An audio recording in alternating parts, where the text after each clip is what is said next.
Mutual fund investments are subjected to market risk. Before investing, please read all scheme related documents carefully. This video is only for the educational purpose. If you want to invest, please do research and invest. Multi cap funds అంటే ఏంటి, మనం అందులో ఎలా invest చేయొచ్చు, అసలు ఎవరు invest చేయొచ్చు, invest చేస్తే వచ్చే అడ్వాంటేజెస్ ఏంటి, డిసడ్వాంటేజెస్ ఏంటి అనేది నేను మీకు క్లియర్ గా ఎక్స్ప్లెయిన్ చేస్తాను. సో ఫస్ట్ టైం మీరు కనుక వీడియో చూస్తున్నట్టయితే డెఫినెట్ గా ఛానల్ కి అయితే సబ్స్క్రైబ్ చేయండి. So let's go into the video. I'm Veena Puppala. ఈ వీడియోలో నేను మీకు క్లియర్ గా మల్టీ క్యాప్ ఫండ్స్ అంటే ఏంటి అనేది ఎక్స్ప్లెయిన్ చేస్తాను. సో మల్టీ క్యాప్ ఫండ్స్ అంటే ఏంటంటే అండి, it is like a diversified portfolio. Multi cap అనే పేరులోనే మనకు అర్థమవుతుంది కదా. మల్టిపుల్ క్యాప్ ఫండ్స్ అంటే multiple segments like large cap, mid cap and small cap అనేవి కవర్ అవుతాయి. అండ్ మనం డైవర్సిఫైడ్ ఇన్వెస్ట్మెంట్స్ అనేవి చేయొచ్చు ఇందులో. సో ఇందులో ఇన్వెస్ట్మెంట్ చేయడం వల్ల ఏంటి అడ్వాంటేజ్, దీని రిస్క్ లెవెల్ ఎంత ఉంది అనేది కూడా నేను మీకు ఎక్స్ప్లెయిన్ చేస్తాను. సో ఇది very high risk category funds అండి.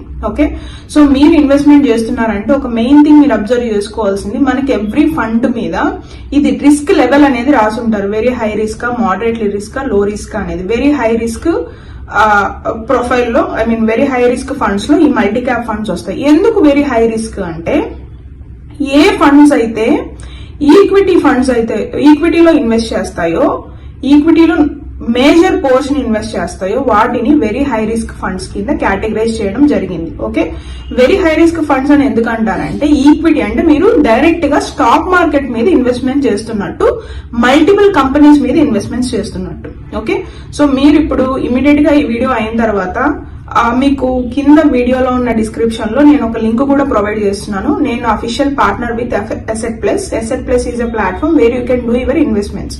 సో నేను ఆ లింక్ కూడా మీకు ఈ వీడియో కింద ఉన్న డిస్క్రిప్షన్ లో అయితే ప్రొవైడ్ చేస్తాను. మీరైతే లాగిన్ అయ్యి ఎక్స్ప్లోర్ అవ్వండి. అరౌండ్ 1700 ప్లస్ ఫండ్స్ ఉన్నాయి మనకి అసెట్ ప్లస్ లో. మీరు దాన్ని ఎక్స్ప్లోర్ అవ్వండి. ఎక్స్ప్లోర్ అయితే మీకు క్లియర్ గా అసలు ఏ fund high risk, very high risk, just చూడండి. ఇన్వెస్ట్మెంట్ అయితే చేయకండి, చూడండి సిప్ వాల్యూ ఎంత ఉంది, లంసమ్ వాల్యూ ఎంత పెట్టాలి, రిటర్న్స్ ఎలా ఉన్నాయి, రిస్క్ అసెస్మెంట్ మనం ఎలా చేసుకోవచ్చు, రిస్క్ లెవెల్ ఎలా చూసుకోవచ్చు, వెరీ హై రిస్క్ అంటే ఏంటి, మోడరేట్లీ రిస్క్ అంటే ఏంటి, లో రిస్క్ అంటే ఏంటి, ఏ ఫండ్స్ కి రిస్క్ అనాలిసిస్ ఎలా చేస్తున్నారు అనేది మీకు ఒక ఐడియా వస్తుంది. ఫస్ట్ ఆఫ్ ఆల్ ఇన్వెస్ట్మెంట్స్ కి ముందర మనకి నాలెడ్జ్ అవసరం. ఓకే, సో ఆ నాలెడ్జ్ అండ్ ఒక అడాప్టబిలిటీ, ఓకే, ఒక అలవాటు అవ్వడానికి మీరు నేను కింద ఏదైతే మీకు డిస్క్రిప్షన్ లో లింక్ ఇస్తున్నాను అసెట్ ప్లస్ ని, మీరు అది డౌన్లోడ్ చేసుకుని మీరైతే ఎక్స్ప్లోర్ అవ్వచ్చు. ఓకే, సో ఇప్పుడు టాపిక్ వచ్చినట్టయితే నేను మీకు మెన్షన్ చేసినట్టు మల్టీ క్యాప్ ఫండ్ లో ఏంటంటే లార్జ్ క్యాప్ ఫండ్స్ ఉంటాయి, మిడ్ క్యాప్ ఫండ్స్ ఉంటాయి, స్మాల్ క్యాప్ ఫండ్స్ ఉంటాయి. అందుకని ఇది మల్టీ క్యాప్ ఫండ్ అయింది. ఏంటి large cap, mid cap, small cap అంటే, మనకి top companies in the India, top companies ఏవైతే ఉన్నాయో అవి లార్జ్ క్యాప్ లోకి రావడం జరుగుతుంది. సో మనకి ఏంటంటే మ్యూచువల్ ఫండ్స్ లో కూడా కేటగిరీస్ ఉన్నాయన్నమాట. Okay, large cap, mid cap, small cap. Large cap funds అంటే top most companies of the India's అని లార్జ్ క్యాప్ ఫండ్స్ లో ఉంటాయి. మీరు ఇప్పుడు కూడా ఈ వీడియో చూసినట్టు పాజ్ చేసి you can also search what is the large cap funds, or else I make sure to display in the screen. మీరు సైడ్ చూసుకోవచ్చు లార్జ్ క్యాప్ ఫండ్స్ ఏంటి అని. మిడ్ క్యాప్ ఫండ్స్ ఏమున్నాయి, మిడ్ క్యాప్ ఫండ్స్ కింద ఏ companies list అయి ఉన్నాయి అనేది కూడా మీరు క్లియర్ గా చూసుకోవచ్చు. స్మాల్ క్యాప్ ఫండ్స్ కింద కూడా ఏ కంపెనీస్ లిస్ట్ అయి ఉన్నాయి మీరు చూసుకోవచ్చు.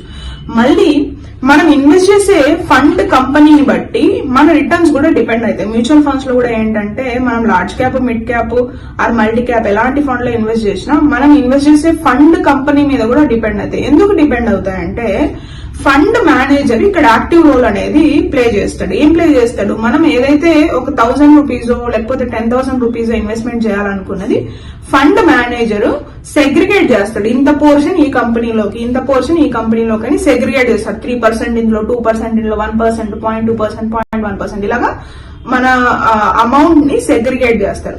మల్టీ క్యాప్ ఫండ్ లో ఉన్న అడ్వాంటేజ్, డిసడ్వాంటేజ్ గురించి కూడా నేను మీకు చెప్తాను కదండి. సో మల్టీ క్యాప్ ఫండ్ లో ఉన్న అడ్వాంటేజ్ ఏంటంటే డైవర్సిఫికేషన్. ఓకే, సో మనకి స్టాక్ మార్కెట్ ఇప్పుడు బేర్ లో ఉంది అంటే లోలో ఉంది, బాగా డౌన్ అయి ఉంది, పడిపోతుంది అన్నప్పుడు ఎక్కువ మనకి డ్యామేజ్ వచ్చి small cap and mid cap funds కి, తర్వాత లార్జ్ క్యాప్ ఫండ్స్ ఎఫెక్ట్ అవుతాయి ఇప్పుడు. ఓకే, ఎందుకంటే అవి కొంచెం స్టేబుల్ కంపెనీస్ కాబట్టి. సో మార్కెట్ రైజ్ అవుతున్నప్పుడు మనకు మంచి రిటర్న్స్ ఇచ్చేది వచ్చేసి మిడ్ క్యాప్, స్మాల్ క్యాప్, తర్వాత లార్జ్ క్యాప్. సో ఇక్కడ risk is equals to returns. Okay, గుర్తుపెట్టుకోండి, risk is equals to returns. మరేముంది, ఎక్కువ రిస్క్ తీసేసుకుంటే ఎక్కువ రిటర్న్స్ వస్తాయి కదా అంటే అలా ఉండదండి. అందుకనే ప్రతి వీడియోకి మనం డిస్క్లైమర్ వేయడం జరుగుతుంది ఏంటంటే mutual funds are investmented to market risk.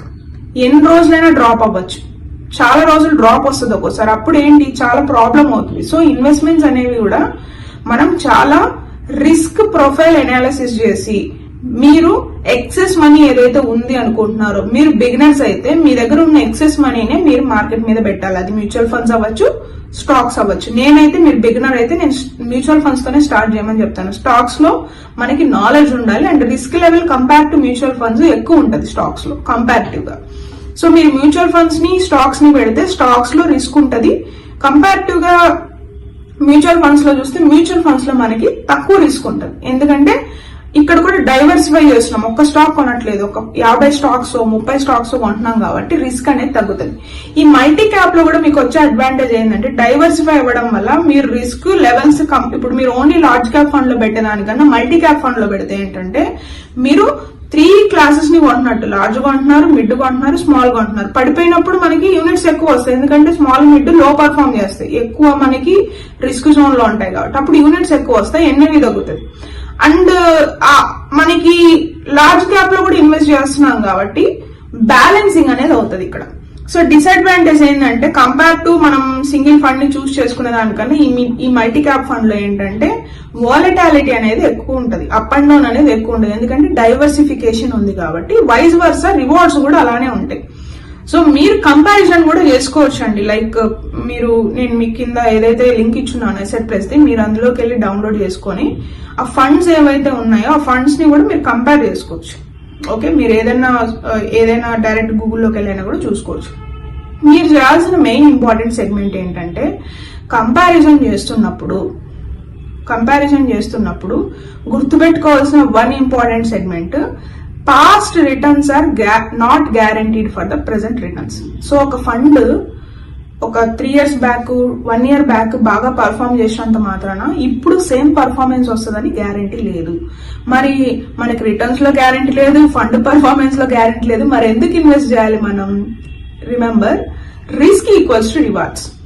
మన ఎక్సెస్ మనీని ఇన్వెస్ట్ చేసుకుంటా వస్తే, లాంగ్ పీరియడ్ ఇన్వెస్ట్ చేస్తే, ఒక 5 years 10 years 15 years ఇన్వెస్ట్మెంట్ చేసినట్టయితే 100% మీకు పాజిటివ్ రిటర్న్స్ వస్తాయి మార్కెట్ లో. So market pays off to the patience people. ఒక డిసిప్లైన్, ఒక పేషెన్స్ ఉన్న వాళ్ళకే మార్కెట్ రివార్డ్ ఇస్తుంది ఎప్పుడు. సో మీరు మార్కెట్ బిగినర్స్ అయ్యండి, మీ ఇన్వెస్ట్మెంట్ జర్నీని స్టాక్స్ లో ఆర్ మ్యూచువల్ ఫండ్స్ లో స్టార్ట్ చేయాలనుకుంటే mutual fund is the best option, ఎందుకంటే మీరు బిగినర్స్ కాబట్టి. సో మీరు ఫస్ట్ ఒక 1 month ఎక్స్ప్లోర్ అవ్వండి, టర్మినాలజీని అలవాటు పడండి. అసలు నేను మీకు చెప్పాను కదా, ఎన్ఏవి అంటే ఏంటి, ఎస్డబ్ల్యూపీ అంటే ఏంటి, యూనిట్స్ అంటే ఏంటి, మల్టీ క్యాప్ అంటే ఏంటి, సెక్టర్ అంటే ఏంటి, థిమాటిక్ అంటే ఏంటి, టైప్స్ ఆఫ్ ఫండ్స్ ఏమున్నాయి, ఇండెక్స్ ఫండ్ కి నార్మల్ ఫండ్స్ కి డిఫరెన్స్ ఏంటి, ఫండ్ మేనేజర్ రోల్ ఏంటి, ఎగ్జిట్ లోడ్ ఏంటి, ఎక్స్పెన్స్ రేషియో ఏంటి. ఓకే, స్టాంప్స్ ఉంటాయి మనకి, స్టాంపింగ్ ఎందుకు చార్జ్ చేస్తున్నారు, next long term capital gain, short term capital, ఇలా టర్మినాలజీని అలవాటు చేసుకోండి. మీరు నా వీడియోస్ చూసినట్టయితే మీకు ఈజీగా అర్థమవుతుంది. ఈ టర్మినాలజీని మీరు అలవాటు చేసుకొని స్టెప్ బై స్టెప్ మీరు హోంవర్క్ చేసుకుంటే డెఫినెట్ గా మీరైతే ఇందులో రిటర్న్స్ చూడగలుగుతారు for the long term. Okay, so ఈ వీడియోలో నేను మీకు మల్టీ క్యాప్ ఫండ్ గురించి క్లియర్ గా ఎక్స్ప్లెయిన్ చేశానని అనుకుంటున్నాను. మీకైతే వీడియో నచ్చినట్టయితే డెఫినెట్ గా ఛానల్ కి సబ్స్క్రైబ్ చేయండి. That is the only encouragement will get from you people. See you in the next video. Have a great growth and don't forget to subscribe and just download the Asset Plus app. Okay, bye bye.